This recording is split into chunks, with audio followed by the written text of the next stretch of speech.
በጣም ተበሳጭቷል፣ ሆድ ብሶታል፣ አዝኗል። ወደ አሜሪካ የመመለስ ፍላጎት አልነበረውም። በዚህ መስፍን መጥፎ ጥሩ ስሜት ውስጥ እንዳለ ከብርሃነ መስቀል ጋር ተገናኙ። ያው ብርሃንን ታውቀዋለህ፣ ማህበራዊ ጉዳይ ለሱ ምንም አይደለም። መስፍን ስለሚያከብረው የሆነ ነገር ያማክረኛል ብሎ አስቧል።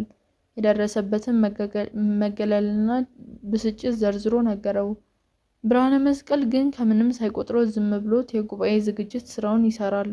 መስፍን የበለጠ ተበሳጨ፣ ከፋው። ወደ አሜሪካን እንደተመለሰ ከድሮ የበለጠ ስም ማጥፋት ዘመቻ እንደሚደረግበት አውቋል። ጉባኤውን ሳይጨርስ ሄደ። ከማንም ጋር መገናኘት አልፈለገም። ቤቱን ቆልፎ ብቻውን ቁጭ አለ። ጓደኞቹ የት ገባ ብለው ይፈልጉታል። እሽ አልኩ። የታሪክ መጨረሻ ለመስማት ጉጉት ቅብጥብጥ እያደረገኝ። ከዚያማ ቤቱን ሰብረው ሲገቡ ራሱን አጥፍቶ ተገኘ። መጀመሪያ ሰው የገደለው መስሎን ነበር።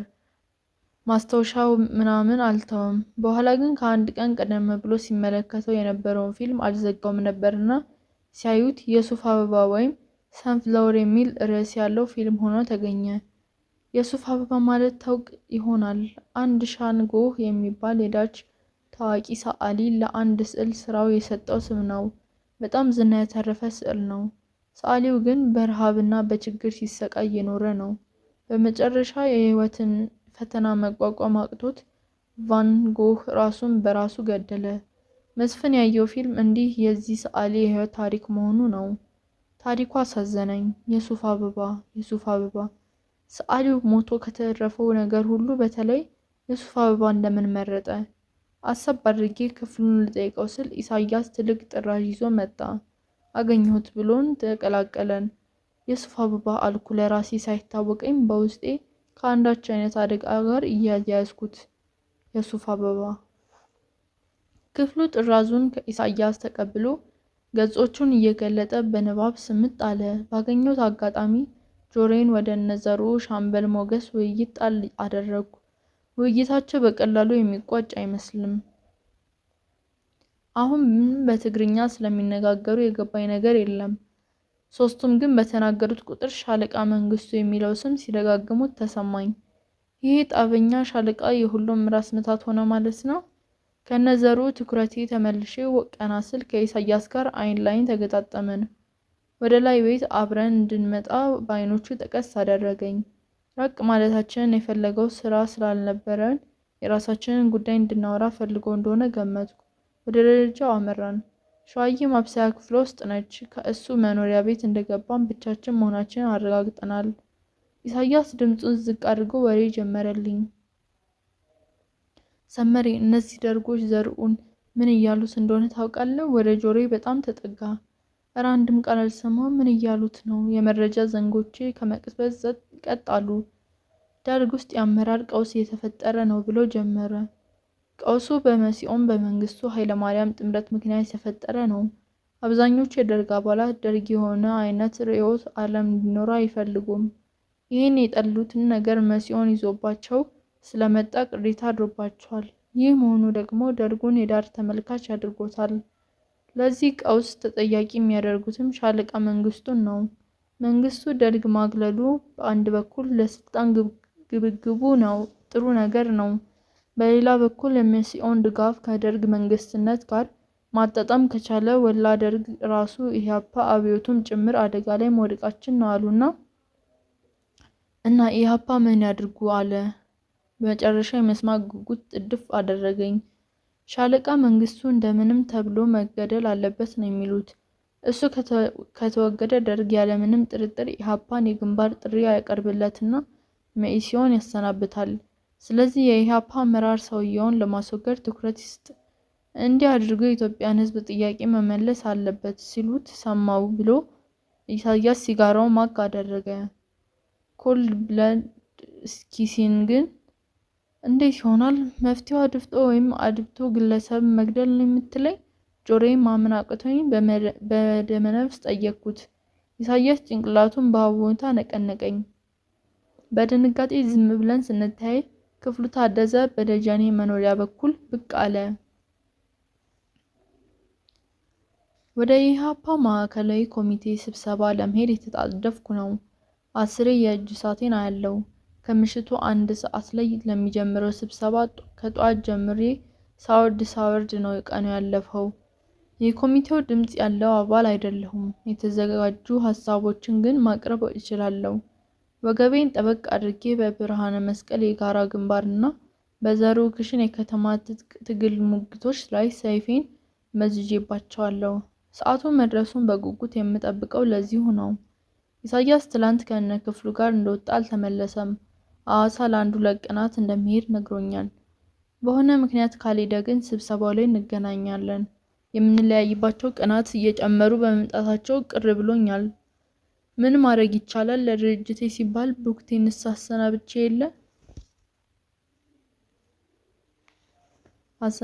የለ። በረጅሙ ተንፍሼ የቢሮዬን መብራት አበራው። ብቻዬን ነኝ። የጋራዡ ሰራተኞች ገና በጊዜ ጥርግርግ ብለው ወጥተዋል። የሰሞኑ ወታደራዊ ስልጠናቸው የተለየና ጥብቅ እንደሆነ ከሁኔታው ተረድቻለሁ። በተለይ የደጀኔና የጎይቶም ለባሲ የፊት ገጾቻቸው በልምምድ ብዛት ልውጥውጥ ብለዋል። ደስ ባይለኝም ቻል አድርጌው የዕለቱን ገቢ መቁጠር ጀመርኩ። በመሃል አንዴ ኢሳያስ ወዲያው ደግሞ ብሩክቲና ቢታንያ አይነ ህሊናዬ ላይ የተፈራረቁብኝ ቆጥሬ ጨረስኩ። በቅድሚያ ወደ ድሮዋ አከራዬ አሁን ደግሞ ወደ አማቴ ቤት እሄዳለሁ። ፍቅር ለዘላለም ይኖር። ቢታንያ ፍቅር ናት። ፍቅርም ቢታንያ። በሆዴ መፈክሩን ደግሜ አነሳው። በጠባባ መንገድ ሄጄ ከቀዩ በር ደረስኩ። አሁን በቀዳዳ በኩል ማጮለቅ የለብኝም። ረጅም እድሜ ለቢታንያ ማር ወለላ ፍቅር። ቤተሰብ ስለሆንክ የበሩን ቁልፍ እጄ ላይ አለ። በሩን ከመክፈቴ በፊት ግን ጆሮዬን ወደ ግቢው ውስጥ ደቀንኩ። ቢታንያ የኢሃፓን መዝሙሮች ህፃናትን ሰብስባ እያለማመደች ሊሆን ይችላል። ነገር ግን ከበግና ከዳግላስ ጩኸት በስተቀር የሚሰማኝ ነገር የለም። ከፍቼው ስገባ ደግሞ የሂሩት በቀለ ተወዳጅ የፍቅር ዜማ ከሸክላ ይንቆረቆራል። አይኖች ከብለው ሲሉ ከእሷ መኝታ ክፍል የሚመጣ እንደሆነ አልተጠራጠርኩም። ለኔ የዘፈነልኝ እስከሚመስለኝ ድረስ ልቤን ስንቅር አደረገው። ወደ መኖሪያ ክፍሏ ሰረቅ አድርጌ ተመለከትኩ። መጋረጃው ግጥም ብሎ ስለተዘጋ ምንም ነገር ማየት አልቻልኩም። ግቢው አውዳመት ይሸታል። ቀንዶቹ ሐረግ መስለው የተጠማዘዙ ቀይ የበግ ሙክት ኩሽናው በር ላይ ታስሯል። 2 ሴት የቀን ሰራተኞች ኩሽና ውስጥ ሽር ጉድ ይላሉ። እግሮቻቸው የታሰሩ ነጫጭ አውራ ዶሮዎች ጥሬ ይለቅማሉ። ሚስቴ መምጣቱ ጥሩ ነበር፣ ከቤትዬ ጋር ባይነጣጥሉን ኖሮ እያልኩ ለራሴ። ወዲያው ግን ፍቅር በገዛ ቤታቸውና ልጃቸው ምን ያህል ራስ ወዳድ እንዳደረገኝ ሳስብ በራሴ ሀሳብ ተገረምኩ። ወደ ዋናው ቤት ገብቼ ከወይዘሮ ማስተዋልና ከሚካኤል ጋር ተገናኘው። ልክ ለዓመታት እንደተለያየ ዘመድ ሰፍ ብለው ተቀበሉኝ። እንቅ አድርገው ይዘው ጉንጬን አገላብጦ ሳሙኝና እየመሩ ወደ ውስጥ ይዘውኝ ገቡ። በሆነ ነገራቸው ከእሳቸው ጋር የሚመሳሰሉ ሴት እንግዳም ሳሎን ውስጥ ነበሩ። ሁለቱም ነጭ ትውፊታዊ ቀሚስ ለብሰዋል። መመገቢያ ክፍል ውስጥ ገብተን አረፍ እንዳለን የዕለቱን ገቢ ድርሻቸውን አስረከብኳቸው። ማስተዋል እንደዚህ ቀን ደስ ብሏቸው አይቻቸው አላቅም። ለበዓሉ የተዘጋጀውን ጠላ በትልቅ ጽዋ ይዘው መጡና ካልቀመስክ ብለው ያዙኝ። መድኃኒት እየወሰድኩ መሆኔን ዋሽቼ ስነግራቸው ነው የተወኝ። ቤትዬ የለችም ማለት ነው። መንፈሴ ድፍርስርስ አለ። ልወጣ ቤቱ በር ስደርስ ድምጼ እንዲሰማት ብዬ እንደገና ደህና ደሩ አልኳቸው። አይኖቼን ወደ መኖሪያ ክፍሏ መስኮት ወርወር አደረግኩ። ጭንቀቴና ጥርጣሬ የቢታንያን ቅንነትና ፍቅር የሚመጥን አልነበረም። የሙዳዬ ክዳን ተነስቶ ጠይማዋ ዕንቁ ወጥታለች። ቤቲ የመስኮን መጋረጃ በከፊል ገለጥ አድርጋ በስስት እየተመለከተችኝ ነው። በምንስ ነው ውበት ሕግ እንደምትገዛ አላውቅም። ሁሌም በመስኮት ብቅ ብላ ሳያት እረበሻለሁ። የቅናት ዛር ሊያስደነክረኝ እስከሚፈታተነኝ ድረስ የውብ ትሆንብኛለች። ቅንድቦቿን ቋንቋ አናግራ በምልክት ቀጭን ትዕዛዝ ሰጠችኝ። ናግባ ወደ እኔ ቤት እፈልግሃለሁ። ወይዘሮ ማስተዋል እያሉ ወደ እሷ ክፍል መግባት እኔን ያስፈራኝን ያህል እሷ እንዴት እንደደፈረች አስገረመኝ። ልክ ከፍቼ እንደገባ ሌባ እየተዝበዘብ ሹልክ ብዬ ገባው። መሃል ወለል ላይ ቆማ ጠበቀችኝ። የእረፍት ልብስ ለብሳ የተበጠረ ፀጉሯን ጀርባዋ ላይ ለቋለች። ምን እንደማደርግ ጨንቆኝ ትኩር ብዬ አየኋት። ፋታ ሳትሰጠኝ ጥምጥም ብላብኝ ወደ ሁለተኛው ክፍል ወሰደችኝ። ሶፋ ወንበሯ ላይ ተያይዘን ቁጭ አልን። ስታነበው የነበረውን መጽሐፍ እንደተከፈተ በአፉ ደፍቷለች። ፈጠን ብዬ ርዕሱን አየሁት። የእንግሊዛዊው ደራሲ የቻርልስ ዲክንስን የሁለት ከተሞች ወግ ሂሳዊ ልቦለድ ነው። አንተ ሞሮን አለችን ሰሞኑን በጀመረች ቀልድ ስድብ። አንተ ሞሮን ማሚ ስለመጣች ሰላም ሳትለኝ ልትወጣ ነበር። ጉንጬ በጉንጯ ይዛ ወደ ራሷ ጎተት አደረገችኝ። ቤትዬ አሁንም እኮ ልክ አይደለንም። እሳቸው ወደ ሚካኤል ድንገት ቢመጡስ? በጭንቀት በሩን እያየው ጠየኳት። ሰሙዬ ሚስቴ እኮ እንደዚህ አይነት አስፈሪና አስጨናቂ ናት አይደለችም። እኔ አክብሮቴን ላሳያት ፈልጌ ነው እንጂ በምርጫዬ ጣልቃ የምትገባ ጨቅጫቃ እናት አትመስልህም። እንዲያውም ብቸኝነቴን ስለምጠላው ትጨነቃለች። የወንድ ጓደኛ መያዜን ጋሻ እንደማግኘቴ ሁሉ ልትቆጥረው ትችላለች። እየቀለድሽ ነው ወይስ የምርሽን? የምሬን ነው። ምንም መሳቀቅ የለብህም። በማሚ መምጣት የምንለውጠው ነገር ቢኖር አንድ ነገር ብቻ ነው። አንተ የምትመጣበት ጊዜ በ1 ወይም በ2 ሰዓት ማራዘም። ከምሽቱ 3 ሰዓት ወደ 5 ሰዓት። ለዛሬ አመሻሽ ላይ ማሚም ሚካኤልም ቤተክርስቲያን ሄደው ይመለሳሉ። እኔ ሳሎን እሄድና እየተጫወትን እናመሻለን። ከ5 ሰዓት በኋላ ስመጣ ተኝተህ አገኘሃለሁ። በቃ ይሄው ነው። አንገቴን ይዛ ሳባ አደረገችኝ። ስታበቃ ነፃ ሆና ከንፈሬን ሳመችኝ። የሚለመድ ነገር አልመስልህ አለኝ። በዚህ ላይ እናቶች ይህንን ያህል ለዘብተኛ ይሆናሉ ብዬ ማመን ከበደኝ። የሆነው ሆኖ የመጨረሻው ውሳኔ ግን በቢታንያ እጅ ነው። በመሃል የዛሬ ምሽቱ የኢሃፓ ማዕከላዊ ኮሚቴ ስብሰባ ትዝ አለኝ። ሌሊቱን በሙሉ ነው የሚደረገው። በመሃል መውጣትና መግባት አይፈቀድም። ስለዚህ እዛው ማደሪያ የማይቀር ነው። ስጓጓለት የከረምኩት የሞት ሽረት ስብሰባ ነው። መቼም በግልጽ አልነግራትም። ባይሆን ደበስበስ አድርጌ ስጠቁማት ይገባታል ብዬ ገመትኩ። ቤትዬ ዛሬ የሌሊት ስራ አለብኝ። ልለውጠው የማልችለው ነው። እንደምትፈቅጅልኝ እርግጠኛ ስለሆንኩ ነው ቀድሜ ያልነገርኩሽ። አላስጨረሰችኝም። ፊቷ በቅጽበት ልውጥውጥ አለና ከተቀመጠችበት ተስፈንጥራ ተነሳች። አይኖቿ በዚህች አጭር የጊዜ ትክታ ውስጥ እንዴት ደም እንደጎረሱ ግራ ገባኝ። አንተ ሞሮን ምን አባህ እያልክ ነው? የኔ እናት የምትበላ ጭራቅ መሰለች እንዴ? በቃ ከዚህ ደቂቃ ጀምሮ ከዚህ ቤት ንቅንቅ አትልም። የቀኝ እጇን ሌባጣት በቁጣ ማስጠንቀቂያ አይኔ ስር ወዘወዘችው። ያልጠበቅኩት ፈተና ገጥሞኝ ቁጭ አለ። ሁኔታዋ አስፈራኝ። በእናቷ መምጣት ምክንያት ፈርቼ የወሰንኩት ውሳኔ እንዳልሆነ ለማሳመን ፍርዴን አየው። በእናቴ በምል በአባቴ ጆሮዋን አልሰጠኝ አለች። ልቆጣ በሞክርም ከቁብ አልቆጠረችብኝ። ምን አባቴ ይሻለኛል? አንድ ማምለጫ ዘዴ እንደምንም ማግኘት ትንሽ አብሰለሰልኩ። እናትዬ አልኳት ከምንም በላይ በምትወድ ቁልምጫ አጠራሬ። እናትዬ ችግሬን ተረጅልኝ። ከፈለግሽ ኢሳያስ አብሮኝ ስለሚያደር የቤቱን ስልክ ልስጥሽ፣ እሱን ልታነጋግሪ ትችያለሽ። አሁንም አላስጨረሰችኝም። ከእስካሁኑ የበለጠ ቱግ ብላ ጣልቃ ገባች። ይሄ ሁሉ ማስመሰያ ቀደም ብሎ የታሰበበት ነው። ቢታንያ መኮንን ጡጦ የምትጠባ ልጅ መሰልኩ። አፈጠጠችብኝ። ቁጣዋን በቅንነት ሳይሆን የፍቅራችን እድገት ያመጣው የሁለታችንም ስስት ነው። ወጥቼ ሳወርድ ታይቷት እንደማያውቅ ገባኝ። የአሁን ውሳኔ ይሄንን ያልተዳፈረ ሞኖፖሊዋን እንደተጋፋባት ቆጥረዋለች። ፍቅር ዋናው ተልእኮዬን እንዳስረሳ እየታዘብኩ ነው። አሁን 1-2 እርምጃ ሄድ ብዬ መናገር አለብኝ። ከቆመችበት የሀሳብ ጥግ ጎትቼ ላወጣት እንደሚገባኝ ተሰማኝ። ፍቅሬ ዞሮ እኔና አንቺ መጨረሻ ላይ 2 የተለያየን ሰዎች መሆናችን አትርሺ። በአንቺ በኩል አላውቅም። እኔ ግን ሁሌም ሚስጥሬን ዝርግርፍ አድርጌ እንድነግርሽ ልትገፋፍኝ አይገባም። ይህን ያህልስ ለምንድነው የተጠራጠርሽኝ? አንቺን የማዋሽበት ምን ግፊት ይኖርበታል ብለሽ ብትገምሽ ነው።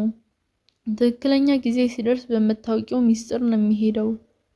በተቆጣችበት ፍጥነት መልሳ ስትሰክን የፊቷ ገጽ ነገረኝ። ከምንም በላይ ግን አይኖቿ ናቸው የእኔ ስሜት።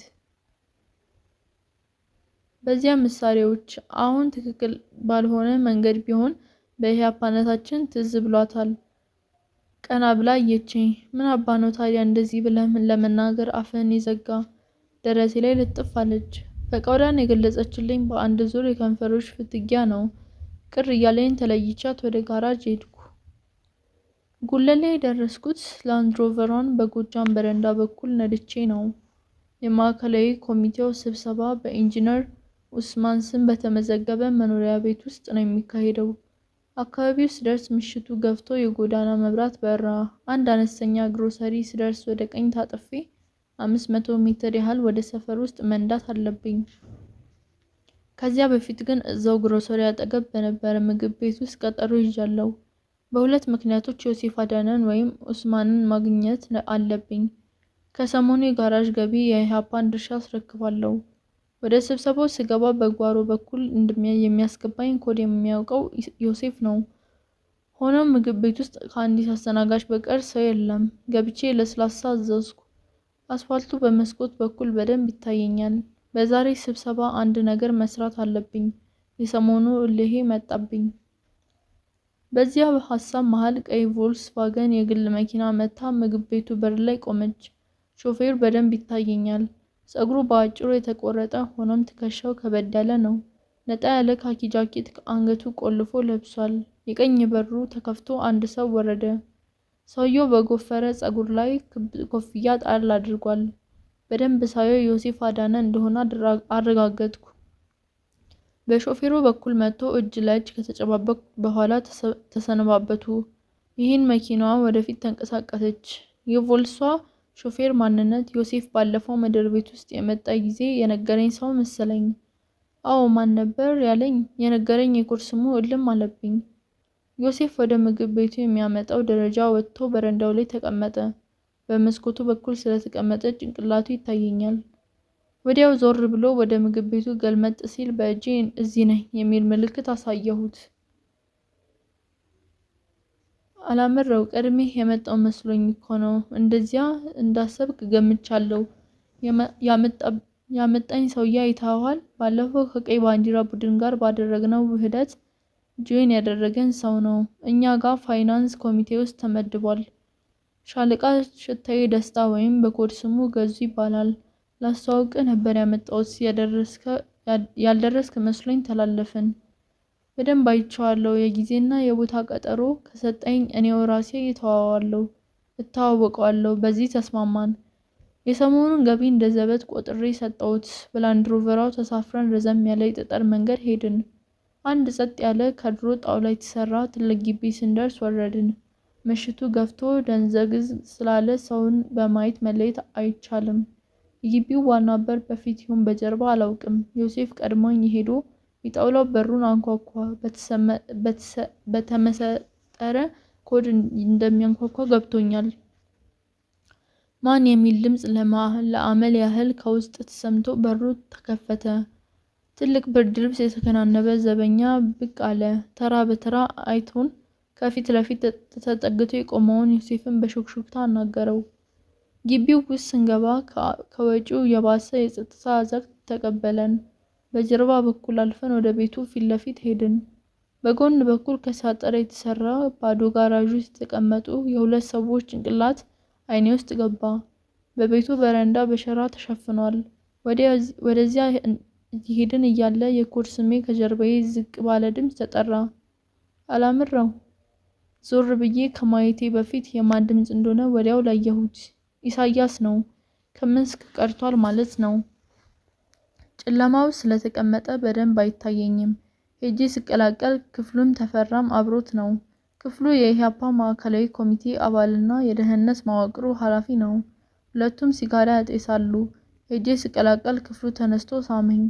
የአዲስ አበባ በይነቅጠን ኮሚቴ ዋና ኃላፊነት ከመልቀቄ በፊት አንድ ወር ቀድም ብሎ ተገናኝተናል። ከዚያ በኋላ ተገናኝተን አናውቅም። ባዶውን ያገኘሁት አሮጌ የእንጨት ወንበር ልስቤ ተቀመጥኩ። ስለ እድገት በህብረት ዘማቾችና የመንግስት አታካራ እያወሩ እንደነበር ወዲያውን ሲቀጥሉ ገባኝ።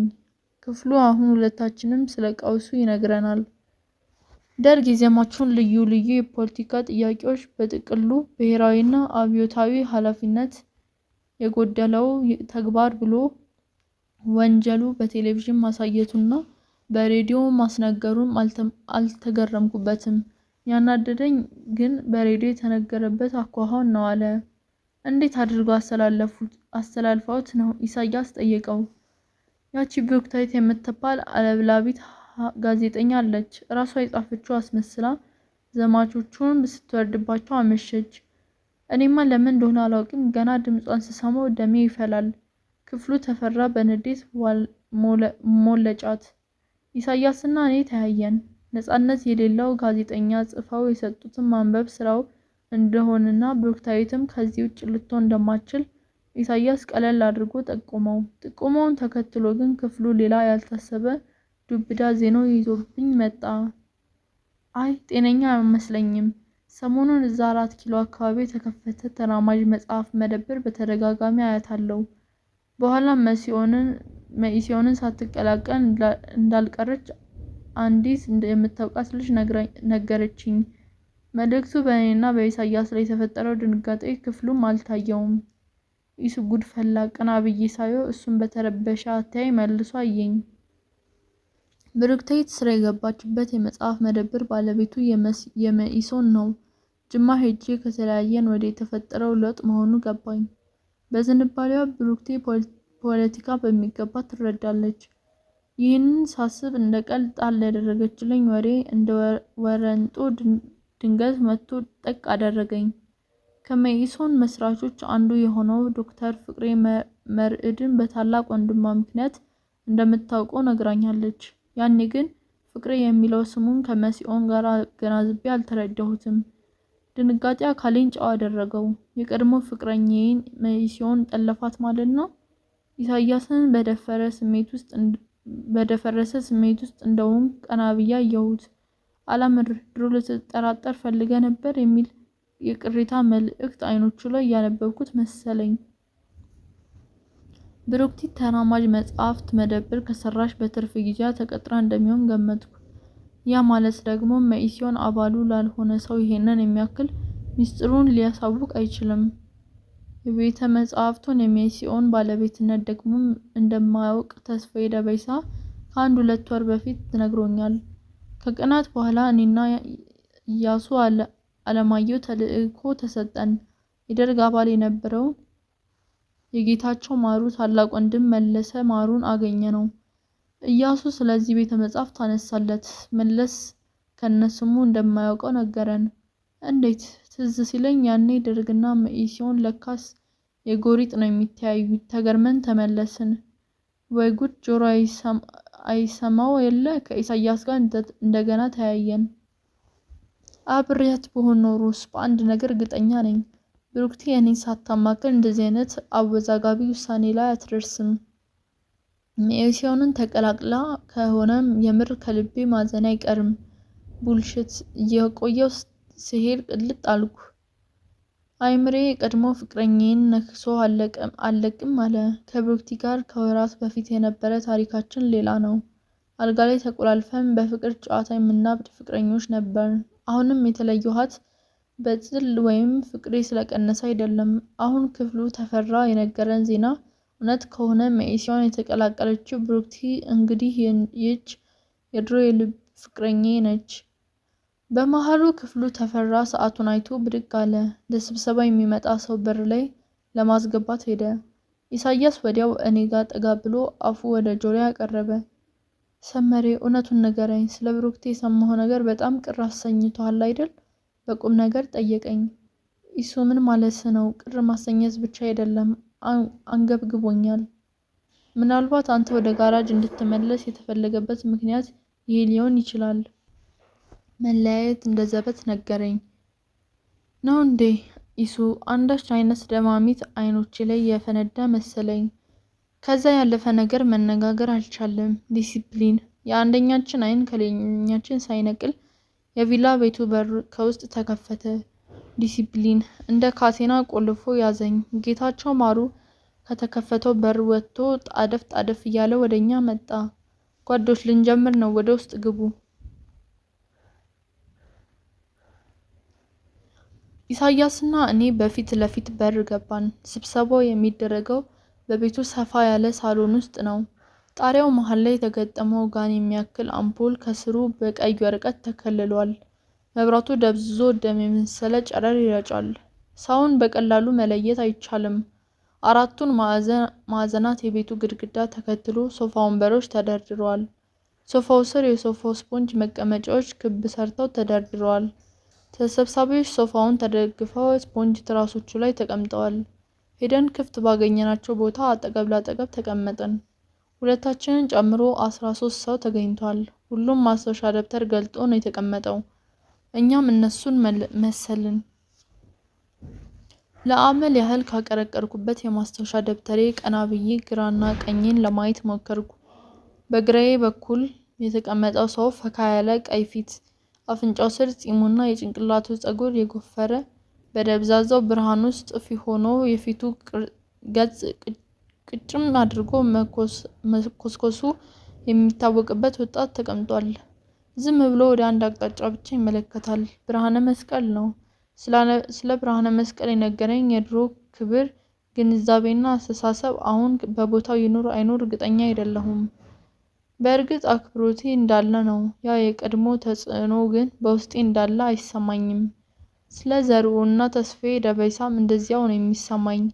የመጀመሪያውን ኩነኔ በመስራት የእርምት ፖለቲካ ባህል በፓርቲዬ ውስጥ በወጉ እንዳይበቅል አድርገዋል ብዬ ስለማመን ይመስለኛል። የዘርኡ ክሽን ቀጠን ያለ ድምፅ ሲሰማ ጸጥታ ሰፈነ። ዘርኡ ከፊት ለፊቴ ትንሽ ራቅ ብሎ መሃል ላይ ነው የተቀመጠው። አጠገቡ የተቀመጠች ሴት አያያው መሰለኝ። የፀጉሯ ብዛትና የጆሮዋ ጌጥ በትክክል የሴት ነው። በዚህ የአመራር ደረጃ የማውቃት ሴት ግን የለችም። በጾታ ተዋጽኦ ኮታ አምጥቷት እንደሚሆን ገመትኩ። በእሷ በቀኝ በኩል ሲጋራ የሚያጤስ ሰው ይታየኛል። ክፍሉ ታደሰ እንደሚሆን ገመትኩ። እሱን ሳስብ ያለፈው ጊዜ ወሬያችን ትዝ አለኝ። የሱፍ አበባ ለምን እንደሆነ አላቅም። ክፍሉ ያወራልኝ የሱፍ አበባ ታሪክ ባለፉት ቀናት በፍጹም ከአይምሬ አልወጣ ብሎኛል። የሱፍ አበባ ከሀሳቤ ያወጣኝ የዘሩ ድምፅ ነው። ጓዶች ኮረም ተሟልቷል። ስብሰባችን ጀምረናል። የዛሬ አጀንዳዎቻችን የመረጃ ልውውጥ፣ በወቅታዊ የፖለቲካ ሁኔታ ላይ መወያየትና አቋም መውሰድ እንዲሁም ላጋጠሙን ችግሮች የመፍትሄ ሀሳቦችን መለየትና መወሰን የሚሉ ናቸው። በእናንተ በኩል የማዕከላዊ ኮሚቴ አባላት ልንወያይበት ይገባናል የምትሉትን የምታስይዙት አጀንዳ ካለን በመድረኩ ክፍት ነው አለ የትግርኛ ቅላጼ በሚጎላበት አነጋገር። ለአፍታ ጸጥታ ሰፈነ። የተለያየ አጀንዳ የሚይዝ አባል የለም ማለት ነበር ዝምታው። ዘርኡ ይህንን በአጭሩ ገልጾ በቀጥታ በእሱ በኩል ወደ ቀረቡት አጀንዳዎች አለፈ። የመረጃ ልውውጡ ቀደመ። ዮሴፍ አዳነ እድል ተሰጠው። ኢህአፓ የገጠመውን ከፍተኛ የፋይናንስ ቀውስ በስታቲክስ መረጃ አስደግፎ አቀረበ። ቀጥሎ ከኔ በስተግራ በኩል አለፍ ብሎ ከተስፋዬ ደበሳ አጠገብ የተቀመጠው ክፍሉ ተፈራ እጁን አወጣ። በደህንነት ጉዳይ መረጃ እንደሚያቀርብ ግልጽ ነበር። የደርግ መንግስትና መኢሶን በጥምረት የኢህአፓን አባላት ማሳደድ መቀጠላቸውን፣ በደርግ ውስጥ የአመራር ቀውስ እየጨመረና እየተወሳሰበ መምጣቱን፣ ደርግና መኢሶን የአብዮት ጥበቃ ቡድኖችን ለማቋቋምና ለማጠናከር ማቀዳቸውን አስረዳ። በበኩሌ የሚነገረውን ሁሉ በደንብ የተከታተልኩ፣ ልቤ ግን ሌላ ቦታ ዘምቷል። እነዚህ ሰዎች እንዴት ነው የሚያስቡት? ኢህአፓ አዲስ አበባ ውስጥ ቁጭ ብሎ ገንዘብ ቸገረኝ፣ ሰላይ ተላከብኝ፣ ደርግ ተተራመሰ ቢል ምን ይፈይዳል? የሱፍ አበባ ድርጅቴ በእንግድነት ባልተጋበዘበት የሌላ ሰው ቤት ዘው ብሎ እንደገባ አይነት ሆኖ ተሳለብኝ። የመረጃ ልውውጡ ይህንኑ መንፈስ ይዞ ቀጠለ። ጸሎተ ሕዝቅያስ ተራውን ወሰደ። የድርጅቱ መዋቅር መስፋትና የአባላት በብዙ እጥፍ መበራከት ገለጸ። ተስፋዬ ደበሳ ስለ ዲሞክራሲ ህትመት ስርጭትና ግብረ መልስ ከበይነ ቀንጣ ኮሚቴዎች የደረሱትን ሪፖርት አቀረበ። የሁሉም ፓርቲ ኮሚቴዎች አገናኝ የሆኑ አባላት መረጃቸውን አቀረቡ። ኮሚቴዎች ወክለን የመጣነው እኔ፣ ሴቷ አባልና ሌሎች 2 ሰዎች ብቻ አልተናገርንም። የኢሳያስ ደረጃ በተለዋዋጭ በማዕከላዊ ኮሚቴ አባልነት ስለሆነ ሪፖርት ማቅረብ አለበት። በሰሜን ሸዋ ወታደራዊ ጥናት ወቅት ስለታዘባቸው ነገሮች አስረዳ። በመጨረሻም መድረኩ ወደ ዘርኡ ተመለሰ። በመረጃ ልውውጡ ከሰማናቸው ነገሮች ግልጽ ያልሆነ ነገር ካለ ጥያቄ ማንሳት ይቻላል ብሎ ተሰብሳቢዎችን ዙሪያውን በአይኑ ቃኝቶ እጅ አለማውጣቱን ሲመለከት አጭር አስተያየት ሰጥቶ ወደ ሁለተኛው አጀንዳ አለፈ። የወቅታዊ ፖለቲካ ሁኔታ ግምገማ አንድ ነገር እሰራበታለሁ ያልኩበት አጀንዳ ነው። ቅብጥብጥ አልኩ። ወደ ቀኝ አቅጣጫ ዞር ስል ከኢሳያስ ጋር ተያየን። ቅንድቦቹን ሽቅብ ሰብሰብ እያደረግልኝ መሰለኝ። ነገሩ ተዘጋጅ መሆኑ ገባኝ። ዘርኡ ተናጋሪ ሲጋብዝ ፈጠን ብዬ እጄን አወጣው። በተለይ ብርሃነ መስቀል፣ ጌታቸው ማሩና ዶክተር ተስፋዬ እንዲቀድሙኝ አልፈለኩም። የስብሰባውን መንፈስ ወደ ራሳቸው አቅጣጫ እየጎተቱብኝ ነው ስጋቴ። ዘርኡ የኮድ ስሜን ጠርቶ ፈቀደልኝ። ጉሮሮዬን አጸዳድቼ መናገር ጀመርኩ። በእኔ በኩል የተዘጋጀሁትን የምናገረው የወቅቱን ግምገማ ከፖለቲካ ሁኔታዎች እድገትና ለውጥ አንጻር ነው። ግምገማዬን የማደርገው ከጥቅል ወደ ዝርዝር በመመርመር ዘዴ ነው። ስለዚህ ብሔራዊ ሁኔታውን አስቀድማለሁ ብዬ ተንደርድሬ ቀና ብዬ ሳይ ደብተሩ ላይ ካቀረቀረው ብርሃነ መስቀል በስተቀር ሁሉም አተኩረውብኛል። ተበረታትቼ ቀጠልኩ። ለመነሻ እንዲሆነኝ ኢትዮጵያ ውስጥ በአሁኑ ወቅት የሚታየኝ መታየት የቀጠለው ፖለቲካዊ ለውጥ እንደምን ይገለጻል? አብዮታዊ ለውጥ ተካሂዷል ወይ? ድርጅታችን በ1964 የበርሊን መመስረቻ ፕሮግራም የነደፈው እና ያቀደው ስር ነቀል ለውጥ ነው ወይ? ለዚህ ጥያቄ የምሰጠው መልስ የፖለቲካ ኮሚቴው የግምገማ ምሰሶ ይሆናል። ከማስታወሻ ደብተሬ ላይ ቀና ብዬ እንደገና ተመለከትኩ። አሁን የግምገማ ነጥቦችን አስቀድሞ የሚያውቃቸው ዶክተር ተስፋዬ ደበሳ በስተቀር ሌሎቹ በሙሉ ማስታወሻ እየያዙ ነው። ለጥያቄዎቼ መልስ መስጠት ጀመርኩ። አብዮት በእርግጥ ተካሂዷል ወይ የሚለው ጥያቄ እናስቀድም። ትንተናውን በጣም ቀላል ለማድረግ የፖለቲካ ሶሺዮሎጂ መስፈርቶችን መጠቀም ተገቢ ይመስለኛል። በእኔ በኩል ያለምንም ጥርጥር አብዮት ተካሂዷል። ምክንያቱም ለውጡ 3 መሰረታዊ የማህበራዊ የአብዮት መስፈርቶች